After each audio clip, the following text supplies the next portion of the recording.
I think the Premier League is at least as strong as La Liga, so it shows how what he's done. And I think it serves as a good indicator. We're certainly not going to. He's not going to look back at his career in 20 years' time and go, "Oh, in the calendar year of 2017, I scored this amount." Yeah, of goals. Spurs hammered Southampton. It's fair to say those Southampton defenders. They had a lovely Christmas. Evidently had a good Christmas. There's 11 men absolutely nicking a living.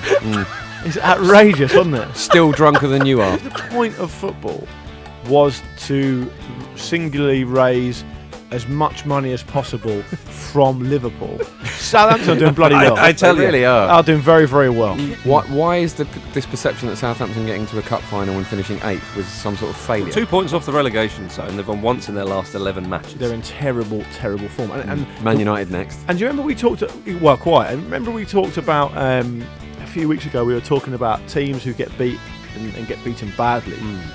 I mean, Southampton were nowhere near it. They were nowhere near it. I know Spurs were a good team, and I know it was away from home, and I know this time of year can be tricky, but the games come thick and fast, and if you go into that run of quick games in a terrible run of form, before you know it, you can be dumped on your arse and be in the relegation zone by the time you come out into the new year. You still can take a little bit of something from a performance if you lose by the odd goal.